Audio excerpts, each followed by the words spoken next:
Vamos a continuar con el estudio bíblico de Ezequiel para poder seguir avanzando en este maravilloso estudio que estamos recibiendo.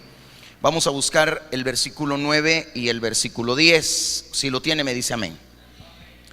Dice: y miré y aquí una mano extendida hacia mí, y en ella había un rollo de libro, y lo extendió delante de mí. Estaba escrito, dice, por delante y por detrás, y había escritas en él endechas y lamentaciones y ayes. Amén. Padre nuestro que estás en los cielos, quiero darte gracias, Señor, en esta hora, Señor, por reunirnos en tu casa, Señor, por glorificarte en medio de tu pueblo, en alabanza, Señor. Nos hemos gozado, hemos recibido tu bendición. Gracias, Señor, porque, como decías, no es una noche de milagro, no es día lunes ni viernes, pero tú, Señor, siempre haces tu obra, no tienes límite, Señor, no te podemos encasillar, siempre actúas de la manera más apropiada y más oportuna posible para cada uno de nosotros. Por eso te damos gracias y pedimos que en esta noche, Señor, el estudio bíblico pueda ser de grande bendición para cada uno de mis hermanos y hermanas que nos hemos reunido para alabanza y gloria de tu nombre. Háblanos a todos, Señor, a los que han de ver y escuchar el mensaje a través de las redes sociales. Te pido que los bendigas, que los ayudes a todos. En el nombre de Jesús oramos en acción de gracias. Amén y amén. Vamos a, bueno, la semana pasada terminábamos con el equipo del profeta, que está en el versículo 8 y abarca hasta el capítulo 3, verso 3 de Ezequiel. Y hablábamos del llamado a la obediencia en primera instancia que tuvo el profeta, cuando en el versículo 8 el Señor le dice: tu hijo de hombre, oye lo que yo te hablo, no seas rebelde como la casa rebelde, abre tu boca y come lo que yo te doy. Entonces, cuando ya el Señor le declara a Ezequiel cómo es el pueblo, que es duro, que es difícil, también le hace ver a él, ¿verdad? Que le hace la exhortación, o le da la exhortación a que no sea también el rebelde, que no caiga en la desobediencia, en la rebeldía del pueblo, y que sea presto para oír la palabra del Señor. Ahora, el primer mensaje que el siervo de Dios da a través de su propia vida para llamar a la obediencia tiene que comenzar obviamente siendo obediente el primero, porque no puedo hablar de obediencia si yo no soy obediente primero. ¿Cuántos dicen amén? Entonces, su obediencia tenía una forma concreta: tenía que comer lo que le fuera presentado. Ahí entra la cuestión. Entonces, esto nos lleva al rollo que aparece ya en el versículo 9 y el versículo 10. Hermano, cuando el profeta se prepara para cumplir con la orden de Dios, se encuentra con un rollo. En la presentación del rollo hay que notar, y para eso ve el verso 10, dice que lo extendió delante de mí, y estaba escrito por delante y por detrás. Normalmente los rollos eran hechos de, si hablamos de un rollo acá, ya no eran los, como en el tiempo de Moisés, por ejemplo, o sea, cientos de años antes, que era el material que se sacaba de los juncos, llamémosle así, que crecían cerca del río Nilo. Era una especie bueno, era vegetal, ¿verdad? Era un arbusto grueso de donde se extraía para hacer los llamados papiros. Entonces, eso pues también de las aguas del mar o de algunos ríos o de algunas plantas se sacaban tintes para sacar el colorante, y se hacía la tinta con la cual se escribía en ese material. Pero a estas alturas de Ezequiel, lo que le presentan a él es un rollo no vegetal, sino más bien un rollo de la barriga animal. O sea, porque lo que vemos acá es ya un cuero enrollado, que se enrollaba en digámoslo así, en un palito, ¿verdad? Una especie de garrotillo así, de palito, y ahí se enrollaba esto. Y normalmente se escribía solo de un lado. A veces tenían 20 metros de largo estos rollos. O sea, aquí no era un libro como esto, que por cierto, la palabra Biblia viene del vocablo biblos, o biblios, ¿verdad? Que es una encuadernación de libros acá, lo que nosotros tenemos. Son 66 libros en uno solo. Pero en esa época no se podía hojear. No es fojear, ¿verdad? Porque la gente dice, la foja, dice. No, hoja es, hermano. Amén. ¿Usted qué esta gramática le enseño? Porque hay gente que dice, voy a fojear, dice. No, hermano, hojear. Entonces, porque no son fojas, son hojas. Amén. Bueno, el salvadoreño sí hablaba, somos únicos. Entonces, oiga bien, no es que se hojeaba el libro, él no estaba hojeando el libro, sino más bien era un pergamino. En la época de Jesús se ve también en el capítulo 4 del Evangelio de Lucas, cuando él está en el templo, en la sinagoga, abre, dice, y se le dio el rollo del libro del profeta. Y lo que él hace es extender la parte del capítulo 61 de Isaías, cuando decía: el Espíritu del Señor está sobre mí, me ha enviado a rescatar a los cautivos de corazón, a abrir la cárcel a los presos, ¿verdad?, dar libertad a los cautivos. Hoy se ha cumplido esta palabra en medio de vosotros. ¿Cuántos se están recordando de eso? Eso está en Lucas 4:18, por ahí más o menos. Entonces, igual, Ezequiel ahora tiene frente a él un rollo de cuero de la barriga de un animal. Normalmente era de los borregos, de las ovejas, o de cabras, ¿verdad? Que era muy blanda la tela esa, y eso pues se ponía al sol, se secaba, se llevaba a una especie para curtirla, ¿verdad? Y luego ya pues hecho eso, se empezaba a escribir. Entonces eso se presenta acá, ¿verdad? Entonces aquí hay dos aspectos que hacen singular este rollo. Mire, por un lado se afirma que estaba escrito no de la manera común, solo de un lado, sino que está escrito delante y detrás. Cuando dice derecho y revés, dice adelante y atrás. Eso es lo que tenemos que entender. Amén. Ahora, esta expresión parece presentar la idea de dos cosas: seguridad y plenitud de un juicio que se avecina. Seguridad y plenitud. Pero al mismo tiempo tiene un mensaje al mismo profeta de que ya no había lugar para que él opinara, o para que él dé su opinión o su contexto o lo que él quiere decir. ¿Por qué? Porque ya estaba completo. Ya no hay donde puedas escribir. Si lo escribimos por delante y por detrás, es porque tú ya no puedes meter mano en lo que estoy escribiendo. Me doy a entender con eso. Ahora, esto es increíble porque por otro lado, y hay que mencionarlo, el profeta usa tres palabras para, hermano, de alguna manera referirse o definir el contenido de este rollo. Él le llama lamentaciones a lo que está viendo acá. Ese era un término que también se usaba para una forma poética, como el libro de Lamentaciones escrito por Jeremías, que está escrito en forma poética, ¿verdad? Aunque no es parte de los libros poéticos, pero está en forma de un acróstico de lamentaciones. El libro de Lamentaciones, cuyo autor fue Jeremías. Ahora, en este caso, el contenido del rollo es una lamentación o una serie de lamentaciones. Ese era un término de manera poética, que era un lamento fúnebre, de muerte, de características muy especiales.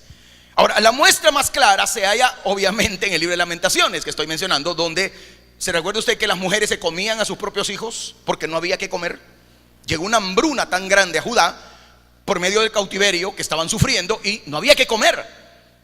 Y los niños que habían muerto sirvieron para alimentar a las madres que se los comieron.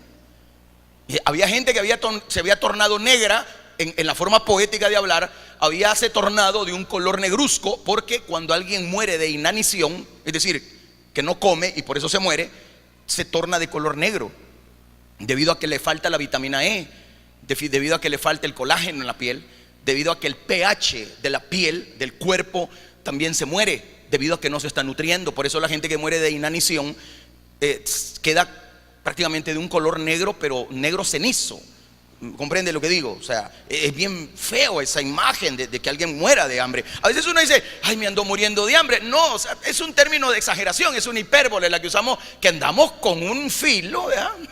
Pero no nos estamos muriendo todavía, ¿verdad? Mire qué comiditos estamos, amén, gloria a Dios. Bueno, pero entonces la muestra más clara la encontramos en el libro de Lamentaciones, y se usaba en el caso, por ejemplo, de una muerte. Le doy una cita solo para ejemplificar. Segundo libro de Crónicas 35:25. Jeremías endechó, es decir, lloró, se lamentó en memoria de Josías. Todos los cantores y cantoras, dice, recitan esas lamentaciones sobre Josías hasta hoy, y las tomaron por norma para endechar en Israel, las cuales están escritas en el libro de los lamentos, dice ahí. Entonces, en segundo lugar, no solo dice lamentaciones, sino que le llama gemidos. No solo le llama a este rollo lamentaciones, sino que también le llama gemidos. Es una segunda forma de cómo él le llama. Y por eso, si usted lo ve en el verso 10, dice en la última parte: había escritas en él endechas, es decir, lamentaciones, tristezas, más bien lamentaciones y ayes. Las endechas son precisamente los gemidos, las lágrimas que llevan gemidos. Ahora, se refiere a las expresiones de dolor que tenían a su cargo las lloronas profesionales de aquella época y que siguieron en la época del Señor Jesús. ¿Cómo le llamábamos? Le llama la palabra a las lloronas que llegaban a los entierros: plañideras. Habían hombres también que se les pagaba para llorar, plañideros, la figura masculina. Normalmente se le llamaba plañideras. Se contrataban para que las velas, los entierros fueran más dramáticos. O sea, sí, porque hay gente que en las velas, los familiares a veces lloran, pero no lloran mucho. Y como los judíos tienen una connotación igual que los árabes de que son muy exagerados, ¿verdad? Cuando lloran, ellos no lloran así. Pero como que es la llorona, ¿me entiendes? Y si no lloran así, van y contratan alguna plañidera para que haga un escándalo de primer nivel. Eso es lo que está hablando acá de lloronas profesionales también. Y se usaba especialmente en los casos de muerte. Pero también le llama ayes. Ayes, mire, escritas en endechas, lamentaciones y ayes. Esa era una exclamación. Los ayes son una exclamación de profundo dolor. Entonces, se trata de una palabra usada solamente en este pasaje. En este pasaje. Ahora, de estas tres palabras se puede notar que el mensaje que recibía y tenía que compartir Ezequiel era la noticia de una muerte, la de la nación o de la casa rebelde. De eso tenía que hablar él, de una nación que iba a morir, que iba a pasar por un luto horriblemente grande. Entonces, esto nos lleva al el tercer punto, que es el mandato al profeta de comerse el rollo. Y esto ya aparece en el capítulo 3. Me dijo: hijo de hombre, come lo que hayas, come este rollo y ve y habla a la casa de Israel. Y abrí mi boca y me hizo comer, dice, aquel rollo. Y me dijo: hijo de hombre, alimenta tu vientre y llena tus entrañas de este rollo que yo te doy. Y lo comí y fue en mi boca dulce como la miel. Hermano, dos cosas para notar en primer lugar en este punto: que el verbo comer aparece 5 veces en estos versos y son 4 mandatos a comer, señalando la importancia de esta acción. Es decir, aparece 5 veces, pero en 4 aparece como mandato de comerse el rollo. En segundo lugar, note usted que en esta primera aparición se ve que se trata de un imperativo que le da más fuerza y por eso se repite constantemente. Lo notable es que de la misma manera que se repite la orden de comer, también se repite la obediencia del profeta ante la ley o la orden que se le está entregando o se le está pidiendo. Note que en los versos 1 al 3 de este capítulo vamos a encontrar nosotros una especie de evolución a la orden de comer. O sea, va de menos a más, va evolucionando la orden y también el evento en sí. En el primer mandato a comer, debía estar dispuesto a abrir su boca y aceptar el mensaje que recibía. Eso es lo primero: abrir la boca y tener disposición para comerse y aceptar el mensaje que recibe. Pero en el segundo, y eso lo veo en el versículo 3, dice: hijo de hombre, alimenta tu vientre, llena tus entrañas de este rollo que yo te doy. Y lo comí y fue en mi boca dulce, dice, como la miel. El énfasis aquí se encuentra en que debía alimentarse y llenar el vientre, el estómago. Es decir, debía de estar lleno del mensaje. Lo primero es dispuesto a abrir la boca y dispuesto a aceptar el mensaje. ¿Cuántos me entienden? Segundo, tenía un énfasis en la ley o en la orden que están dando acá. El Señor le está dando que tenía que alimentar su vientre. Es decir, tenía que estar lleno del mensaje. Después de la segunda obediencia del profeta, se menciona que el rollo era dulce como la miel. Esa es una afirmación que se encuentra en el Antiguo Testamento, refiriéndose a la palabra de Dios. Por ejemplo, en el Salmo 19:10: deseables son más que el oro, más que mucho oro afinado, y dulces más que miel y que la destila del panal. Salmo 119:103 dice: cuán dulces son a mi paladar tus palabras, más que la miel a mi boca. El libro de los Proverbios, capítulo 16, versículo 24, dice: panal de miel son los dichos suaves, suavidad al alma, medicina para los huesos. Proverbio 24:13 dice: come, hijo mío, de la miel, porque es buena, y el panal es dulce a tu paladar. Y el versículo 14 siempre de Proverbio 24 dice: así será a tu alma el conocimiento de la sabiduría. Si la hallares tendrás recompensa, y al fin tu esperanza no será cortada. Y el libro del profeta Jeremías también tiene una mención de la miel con respecto a la palabra, que es Jeremías 15:16. Fueron halladas tus palabras y yo las comí, dice el profeta, y tu palabra me fue por gozo y por alegría de mi corazón, porque tu nombre se invocó sobre mí, oh Jehová, Dios de los ejércitos. Así que esto parece describir el contenido de la revelación. Parece describir el contenido, es decir, un contenido dulce, suave. Y le voy a explicar algo. Las ideas de comer y beber se usan en la Biblia de manera figurativa. No estamos entendiendo acá que el profeta abrió la boca y se tragó el rollo y empezó a masticarlo como que era chicle o como que si era un pedazo de pizza. Hay que entender que esta es una metáfora, es una figura que se está usando acá en el sentido de apoderarse, en el sentido de incorporar una enseñanza o doctrina. ¿Está siguiéndome? Incorporar, adueñarse o apoderarse de una doctrina o una enseñanza. El profeta tenía que asimilar el mensaje antes de transmitirlo al pueblo. Esa es la idea.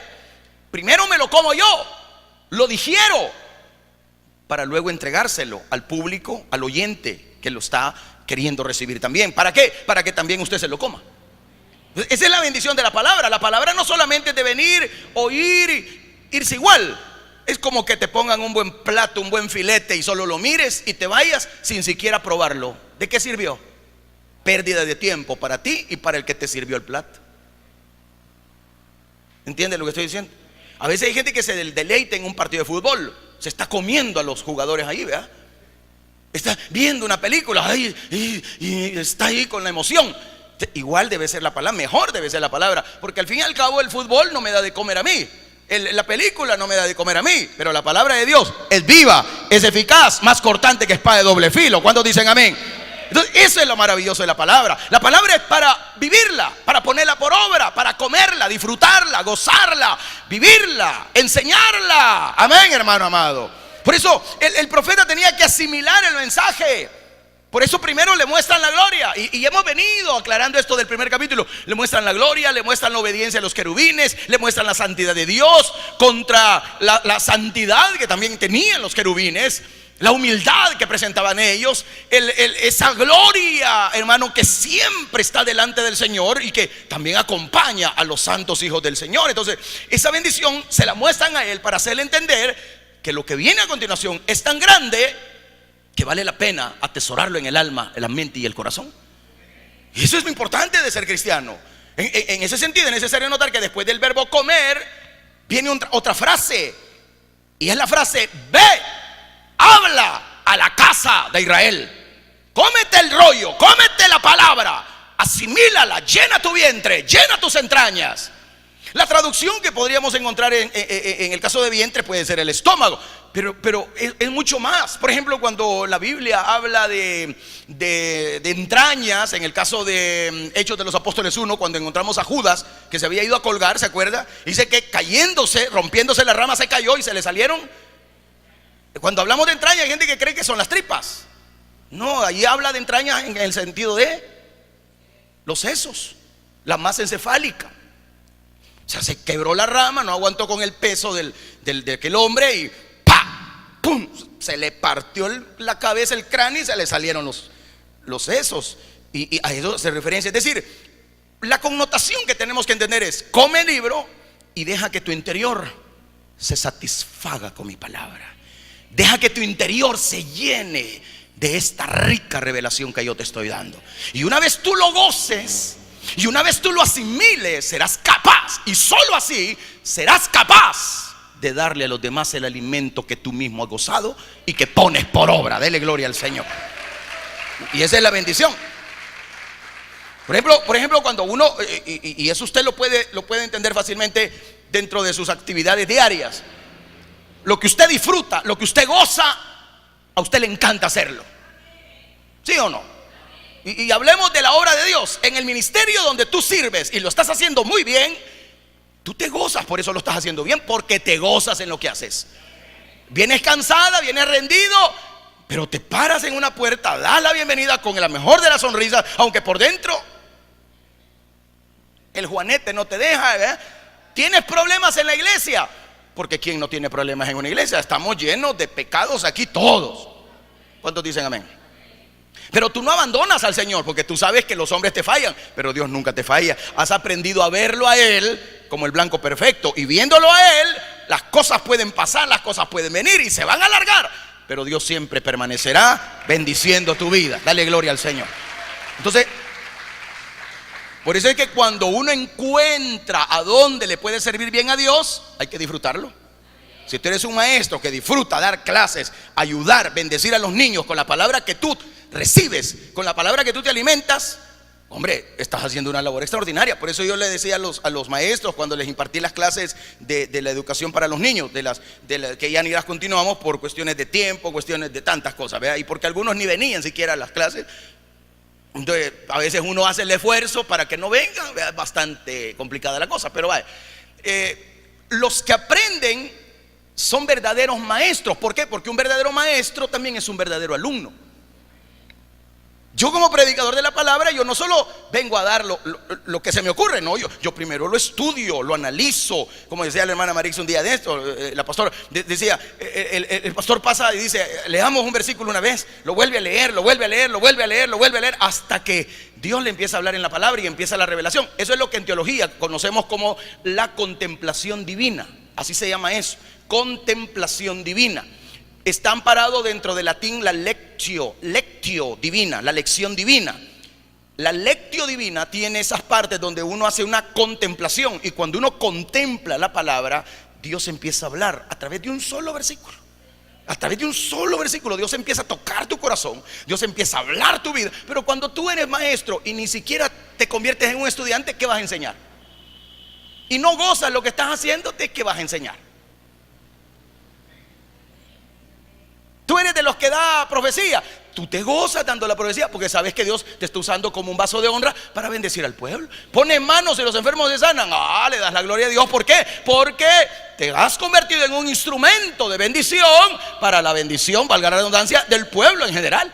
Nosotros no somos la fuente de donde brota el agua, pero sí somos el grifo por donde brota el agua. Y óigame, qué bendición más grande. El grifo no produce agua, por ahí pasa el agua de donde viene, pero siempre queda empapado.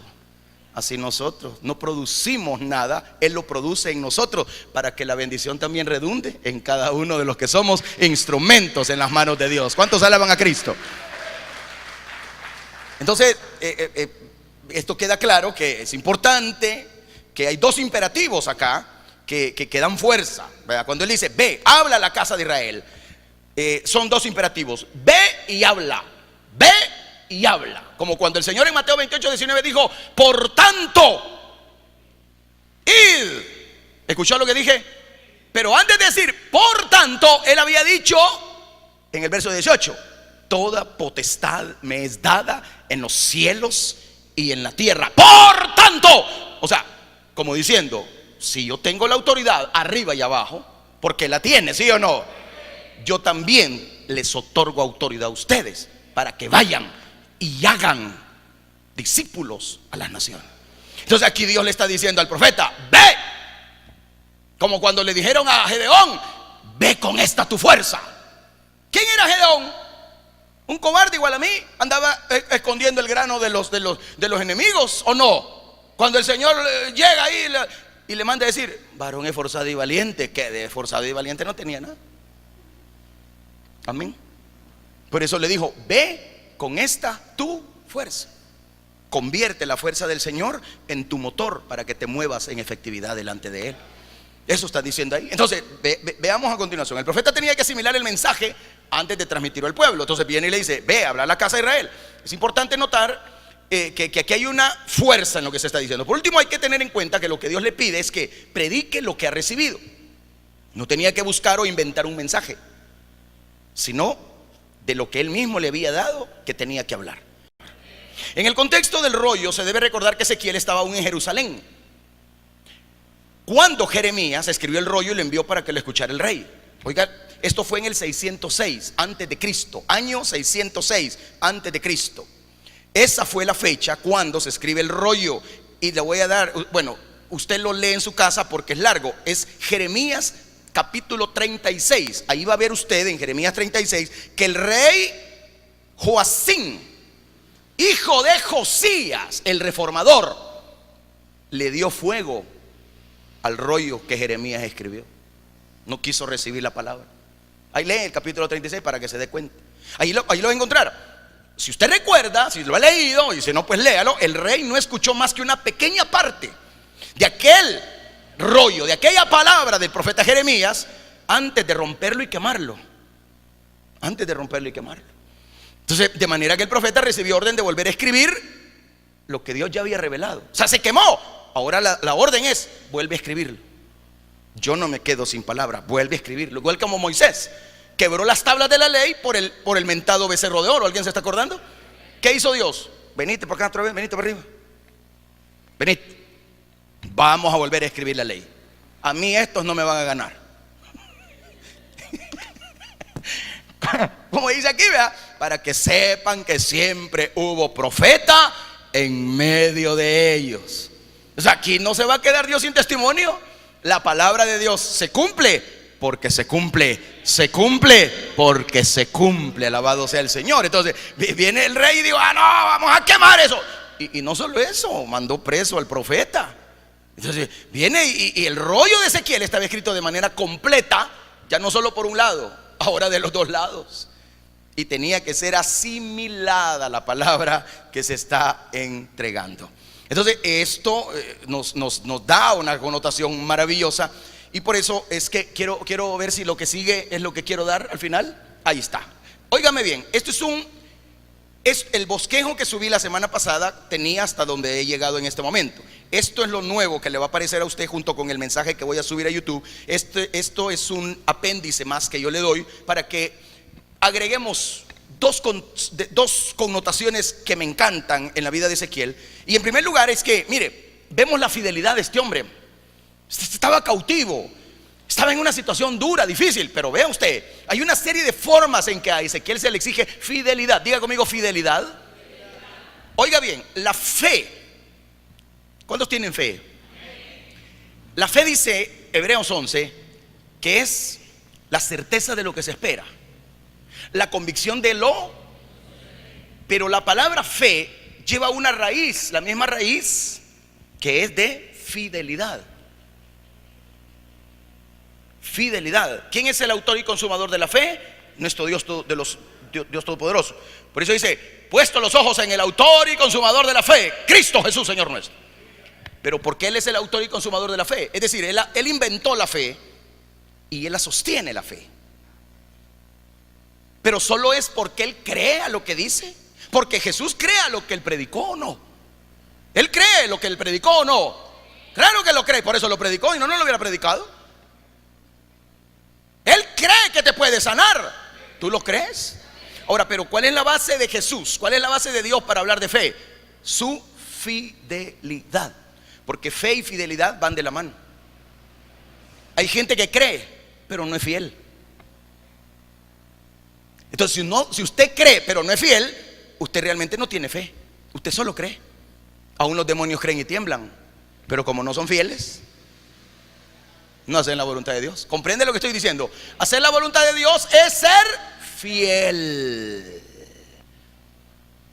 A mí me interesaría que la iglesia se conforme de gente profesional en contabilidad, en abogacía, recursos humanos. Todo eso lo vamos a llegar a tener. Pero de nada me servirían a mí los títulos universitarios si la gente es infiel.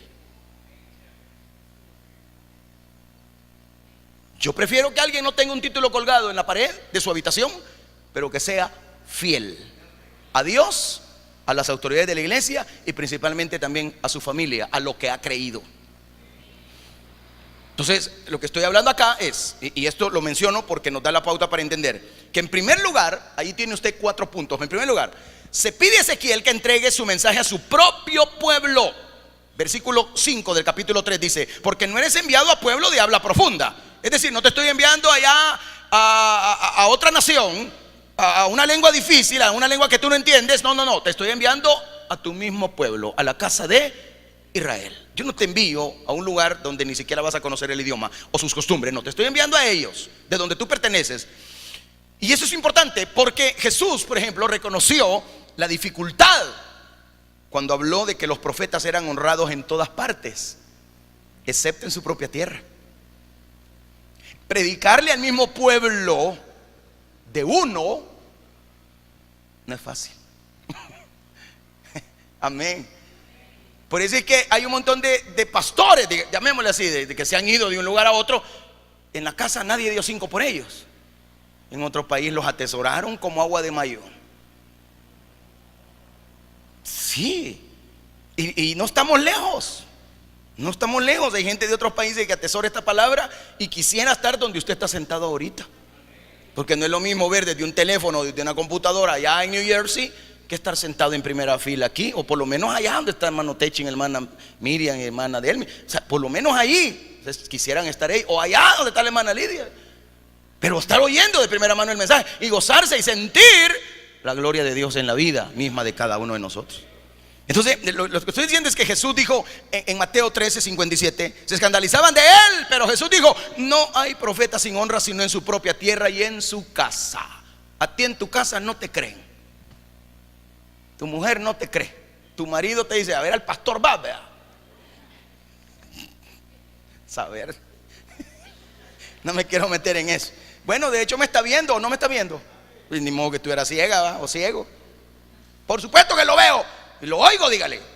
Pero yo voy a ver principalmente a Cristo, porque esa es la idea de venir a la iglesia. Me va a decir que no. ¿A quién viene a ver usted? ¿A quién venimos a ver aquí? Y venimos a oír la palabra de Dios, ¿o no? Por eso una cosa es, oiga bien, oiga esta frase, este concepto. Una cosa es ser fiel ante extraños y otra es serlo ante aquellos que ya te conocen íntimamente. Fácil es llegar donde nadie te conoce. ¿Por qué? Que nadie sabe tus debilidades ni tus cosas. Pero cuando alguien ya te conoce, cuando alguien ya duerme a tu lado, cuando alguien come a tu lado, cuando alguien comparte buena parte del día a tu lado, ya te puede. Solo recuerdo, y con esto voy a sellar la idea, de aquel predicador que estaba con todo en su mensaje. Su familia estaba en primera fila, la esposa, los hijos, y él estaba con todo. Y aquí, que nos saque, que el Señor. Mensaje precioso. De repente los hijos se le quedaban viendo con una mirada que mataba. Y la señora, cuando él dijo algo con lo que ella no estuvo de acuerdo, porque ella ya sabía cómo él era, solamente le dijo: recuérdate que aquí estamos enfrente tuyo y somos tu familia y te conocemos. Ya le bajó el tono al mensaje. Ya no dijo: soy santo. Ya se acordó que no era tan santo como estaba diciendo que lo era. ¿Entiende lo que estoy diciendo? Sí. Ese es el problema. Es fácil llegar donde no me conocen, y como no me conocen, yo les puedo decir: y aquí está el quinto ángel del Apocalipsis. Sí, pero cuando ya nos conocen, ya no mucho. ¿Comprende lo que estoy diciendo? Seamos o no santos, porque el Señor Jesucristo es santo, y aún así sus hermanos no creyeron en él. Capítulo 13, verso 53 en adelante de Mateo, lo encontramos a él llegando por segunda vez a Nazaret, donde él se había criado. Recuérdese que el Señor nació en Belén, pero debido a la matanza de niños por parte de Herodes, el loco, ¿vea?, tuvieron que salir huyendo. ¿Y se fueron para dónde? Para Egipto, para que se cumpliera la palabra dicha por el profeta: de Egipto llamé a mi hijo, dice el profeta Oseas. Luego regresa José pensando que las cosas ya estaban cambiadas, pero en su lugar había quedado el hijo de él, otro loco. Entonces dijo: no, mejor quedémonos por acá cerca. Y se fueron a Galilea llamada Galilea de los Gentiles, precisamente en Nazaret, donde el Señor desarrolló su infancia, su adolescencia y su juventud. De tal manera que en Mateo 13, 55, 56, por ahí más o menos, 57, encuentra usted que dicen que nadie creía en él. ¿Que no es este el hijo de José el carpintero? María, sus hermanos José, Jacobo, Judas, que no están aquí con nosotros, 4 varones, y las hermanas aquí también han estado con nosotros. Nos da la idea de que María obviamente tuvo más familia, y eso está en la Biblia. No me lo inventé yo, pero lo que quiero decir es que ¿quién creyó en él? Sus hermanos no. Cuando en el capítulo 10 del Evangelio de Juan, la fiesta de los tabernáculos, el Señor va llegando por ahí cerca, le dicen: ¿por qué no subes a la fiesta y te das a conocer? Muéstrate si acaso eres Dios. No, les dijo él, no es mi tiempo todavía. Vayan ustedes, denle con todo. Todavía no ha llegado mi hora, dijo. O sea, no es que ustedes me van a manejar a mí, me manejo porque el Padre me maneja. Me estoy dando a entender. Entonces, pero la familia no creía, la gente no creyó en él. Demonio tiene, decían. Por Belcebú echa fuera a los demonios. Loco eres. De todo le dijeron. ¿Por qué? Porque no hay profeta sin honra sino en su propia tierra y en su casa. ¿Aló? Así que no se decepcione cuando nadie cree en usted de los que le tiene cerca. Porque siempre le van a decir: vos fuiste, vos hacías, vos eras. Sí, yo era, yo hacía. Sí, tenés razón. Pero desde que me convertí a Cristo he tratado de cambiar. Solo teneme paciencia, porque el Señor todavía no ha terminado la obra conmigo. Porque todavía no nos ha terminado de hacer perfectos el Señor. Hasta que dejemos este caparacho viejo de pecado, seremos perfectos como nuestro Padre es perfecto. Amén.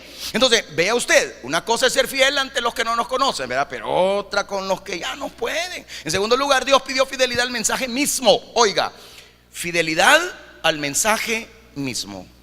En un momento vemos el contenido del mensaje en el capítulo 3, cuando nos dé el tiempo, porque no creo que me alcance. Pero en un momento o la otra semana veremos las endechas, veremos las lamentaciones y veremos los ayes mencionados en el versículo 10 del capítulo 2. Es suficiente esto para subrayar lo difícil que iba a ser predicar este mensaje. Es difícil, por eso entregar ese mensaje exigía valor. Exigía valor, o sea, se apremia, se exige a Ezequiel 3 veces en un solo versículo a que no tenga miedo, en el versículo 6 del capítulo 2. Y luego en el capítulo 3 ve el versículo 9: como diamante más fuerte que pedernal he hecho tu frente. No los temas, ni tengas miedo delante de ellos, porque son casa rebelde. El pedernal era una especie, es lo que conocemos nosotros como las piedras que les llaman de hierro, de esas piedras que se usan para hacer cimientos. Ya las ha visto usted, que son todas puntudas. Esa piedra es dura. En esa época se hacían cuchillos de esos, se limaban bien, se le sacaba filo por un costado y con eso pues se le hacía una cacha, un mango de madera, vea, enrollado de madera o de cuero, quiere decir enrollado, para tener poner la mano y no herirse. Y luego pues con eso se cortaba. ¿Se acuerda usted el pasaje de Moisés cuando casi lo mata el Señor, cuando iba a liberar al pueblo, y que su esposa tomó un pedernal para cortar el prepucio? Ajá, porque no había circuncidado a su hijo. ¿Se acuerda? Con un pedernal lo hizo. Pero aún siendo tan duro el pedernal, el Señor le dijo: no, ya no tienes frente, pedernal, porque eso es suave comparado al diamante, porque el diamante es uno de los minerales más grandes que existe en esta tierra, y más fuerte, por cierto, hermano, que es casi rompible el diamante. Entonces, entregar el mensaje exigía valor. Por eso el Señor le dijo: no tengas miedo, yo te voy a cambiar la frente dura que ya tenés en otra que es 10 veces más dura, porque las pedradas te van a llover, las tratadas te van a acompañar. Amén. Hay quien habría tenido la tentación de diluir el mensaje, ¿verdad? De hasta falsificar el mensaje, pero ese parece ser el motivo, porque se le dice a Ezequiel inusualmente, ¿verdad?, que el rollo está escrito por delante y por detrás. O sea, la profecía no iba a ser como yo estoy predicando aquí. No, iba a ser como normalmente a veces lo hago, leyendo. Hay gente que dice: ¿y por qué leen en esa iglesia los mensajes?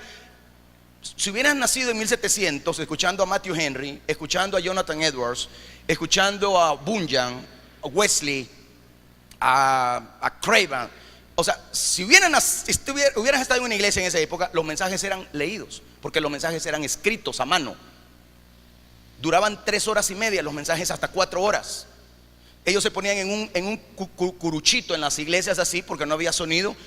Era una especie de cámara así, que tenía una reverberancia para poder llevar el mensaje. Incluso Jonathan Edwards, en su mensaje increíble, donde se convirtieron miles de almas y lo predicó al aire libre, era el mensaje aquel que se llamaba Pecadores en manos de un Dios airado, basado en Deuteronomio 32-35, donde dice el Señor: mía es la venganza, mía es la retribución, a su tiempo su pie resbalará. ¿Te acuerdas de ese pasaje? Jonathan Edwards lo predicó. Pecadores en manos de un Dios airado se llamaba el mensaje. Si usted lo busca en internet lo va a encontrar. Es bien largo el mensaje, pero es bien poderoso. Entonces, ¿qué hacían estos predicadores? Escribían todo el mensaje, y luego llegaban a leerlo en frente de los que estaban oyendo. Esa era la manera de predicar. Nosotros hemos cambiado de alguna manera, principalmente los pentecostales, ¿verdad? Que empezamos a cambiar, leímos, y algunos tienen esa costumbre, leen un versículo y ahí se quitan de la Biblia, no la vuelven a tocar, y empiezan a hablar y hablar y hablar y hablar y hablar y hablar de todo, menos de lo que leyeron. Un solo degenere hacen una gran ensalada en las predicaciones. eso no es predicar, eso es estar hablando un montón.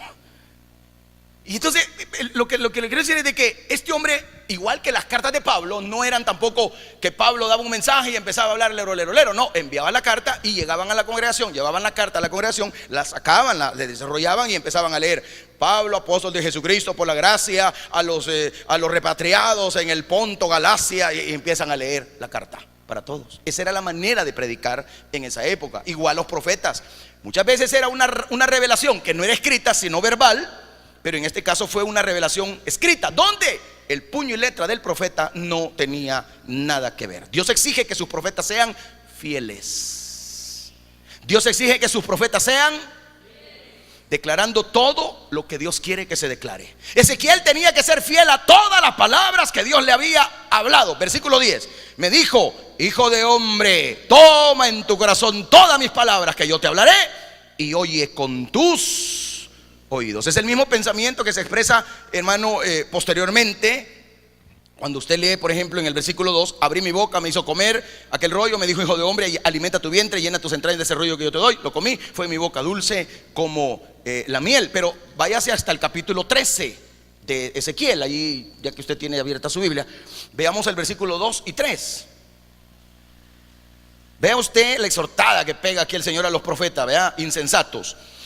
Tiene capítulo 13, verso 2: hijo de hombre, profetiza contra los profetas de Israel que profetizan, y di a los que profetizan de su propio corazón: oíd palabra de Jehová. Así ha dicho Jehová el Señor: ay de los profetas insensatos que andan en pos de su propio espíritu y nada han visto. Los falsos profetas, tal como lo había enseñado Jeremías en el capítulo 23 de Jeremías, versículo 16, dijo él: así ha dicho Jehová de los ejércitos: no escuchéis las palabras de los profetas que os profetizan, os alimentan con vanas esperanzas, hablan visión de su propio corazón, no de la boca de Jehová. Hoy tenemos muchos de esos así. Hay iglesias que están llenas de gente engañada, de gente con ilusiones, porque les gusta oír en internet a tanto predicador que, como no tocan el pecado, es agradable para el oído.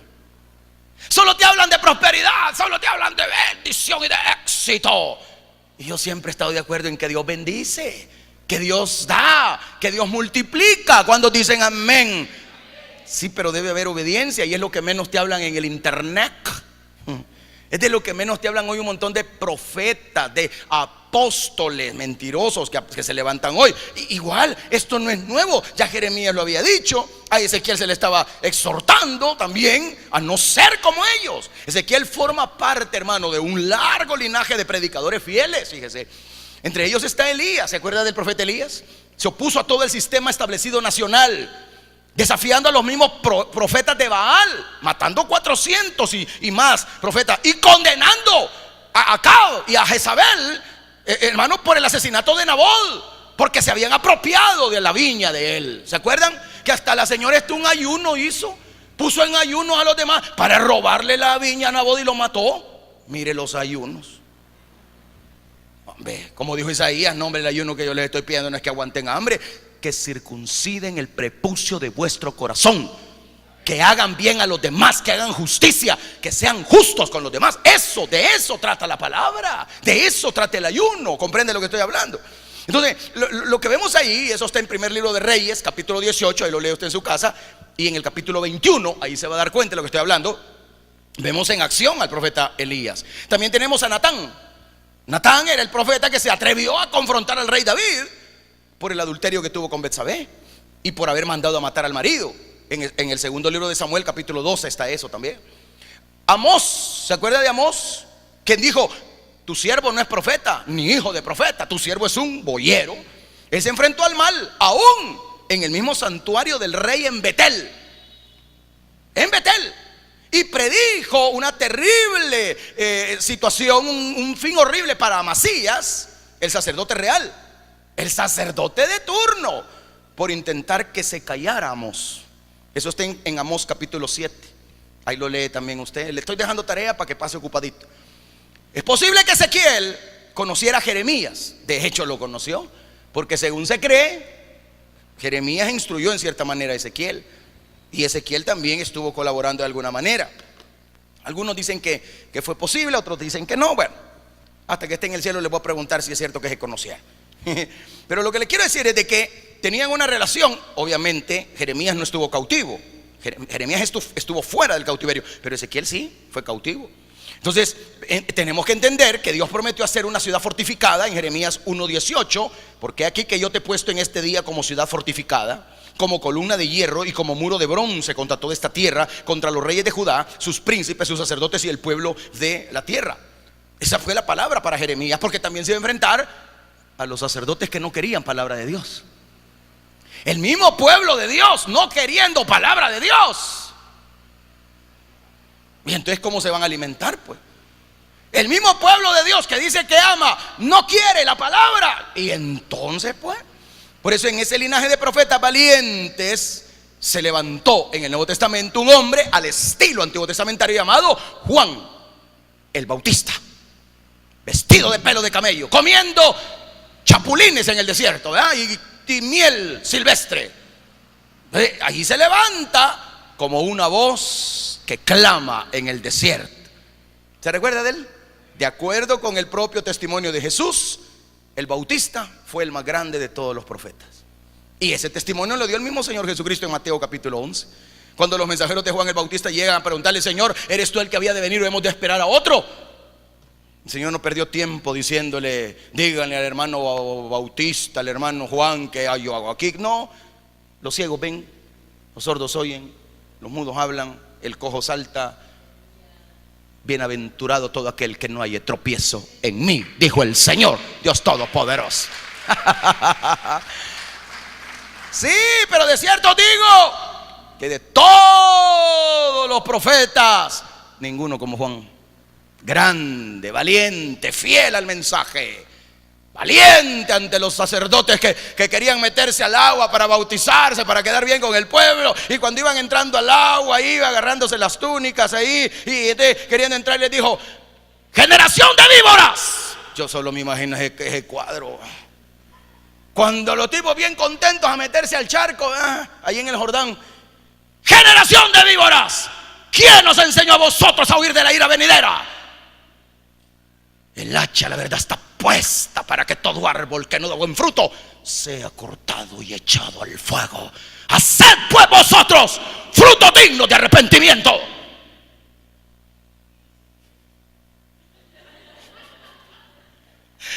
Se fueron corriendo. ¿Por qué? Y ellos querían quedar bien con el pueblo. Por eso es que cuando el Señor, en un momento dado, en el ministerio, lo cuestionan, Él les dice: ¿quieren saber con qué autoridad hago lo que hago? Va, respondan una cosita. ¿El bautismo de Juan era de Dios o de los hombres? Permíteme tantito, vamos a hacer la llamada telefónica. ¿Qué le decimos? Si le decimos que era de Dios, van a decir: entonces ¿por qué no lo recibieron? Y si le decimos que era el bautismo por parte de los hombres, van a decir: nos van a apedrear aquí todos. Y entonces, espérate, yo voy a contestarle, dijo el hombre. Mandaron al vocero. No sabemos, le dijo. Pues yo tampoco lo digo con qué autoridad hago estas cosas, le digo. O sea, ¿qué quiso decir ahí? ¿Fue malcriado? ¿Pedante? No. Ustedes no entendieron ese mensaje de Juan, no van a entender el mensaje que yo les traigo. Punto. Como cuando Pilato: ¿qué es la verdad?, dijo, y dio la vuelta él solo, porque él no quiso esperar la respuesta, porque la tenía enfrente. Como cuando tú predicas y la gente dice: no, de eso no me hable, por favor, no me diga nada. Sabe que está en tiniebla y no quiere que le alumbre el foco que usted carga ahí. Por eso le dejan la palabra en la boca, le tiran la puerta en la cara, ¿sí o no? ¿Vale? Entonces, porque estamos hablando de una realidad. Encuadrado en esa tradición, el apóstol Pablo exhortó a los ancianos de Éfeso. ¿Vean? En Hechos 20:27 podemos leerlo, dice: porque no he rehuido anunciaros todo el consejo de Dios. Oiga, no he rehuido anunciaros todo el consejo de Dios. Pablo los exhortó a que tuvieran tanto valor como él había tenido cuando les exhortó con el mensaje de Dios. Entonces Dios quiere de nosotros lo que el conde de Morton dijo ante la tumba de Juan Knox, o de John Knox de Escocia: aquí descansa uno que jamás le tuvo miedo a la carne. Porque John Knox hasta puso a temblar a la reina de Escocia, porque la oración de Juan Knox producía temor en los reyes de la época, en los gobernadores. Le tenían miedo cuando él doblaba rodillas. Todo se realizaba en el nombre del Señor. Por eso es que la reina de Escocia, la sanguinaria, la Bloody Mary, que hay un trago que así se llama, por cierto, el Bloody Mary, en honor a la vieja esa, la sanguinaria, dijo: a nadie le tengo miedo, pero sí le tengo miedo a las oraciones de ese Knox. Y Knox decía, mirando hacia los cielos: dame Escocia o me muero. Dame Escocia, Señor, o me muero. Porque Escocia estaba, hermano, aferrada, no la quería soltar Inglaterra, no la quería soltar, y tenían el oprobio encima. Y entonces se habían tratado de hacer reformas y tanta cosa, pero Knox logró con rodillas dobladas lo que guerras y tantas cosas no habían podido lograr. Y es así. ¿Por qué? Porque Dios quiere que nosotros tengamos fidelidad, porque Dios sigue siendo fiel. Dios sigue siendo fiel, que aunque usted y yo seamos infieles, Él no puede negarse a sí mismo, porque Él sigue siendo fiel. Dele gloria al Señor. Oiga, en tercer lugar, la fidelidad de Ezequiel se demuestra ante la oposición. Es fácil predicar cuando todos te están riendo, cuando todos te aplauden. Lo hablo en sentido figurado, pues. Pero ante la oposición, las palabras repetidas varias veces producen un énfasis. Las palabras repetidas muchas veces producen un énfasis, como sucede en el caso de las palabras rebelde o rebeldes, que aparecen 7 veces en el capítulo 2. 7 veces hay un énfasis. Como cuando Pablo decía: a mí no me es molesto predicaros las mismas cosas, y para vosotros es de provecho. ¿Sí? A veces el mensaje puede sonar repetitivo, pero mientras no hagamos caso, se nos va a seguir predicando lo mismo. ¿Me está oyendo, hermano? Sí. Entonces, claramente, ¿verdad? Ezequiel quiere hacernos comprender que hay una rebelión en marcha. ¿Por qué? Rebelde y rebeldes es una palabra que aparece 7 veces en el capítulo 2, pero 25 veces en todo el libro.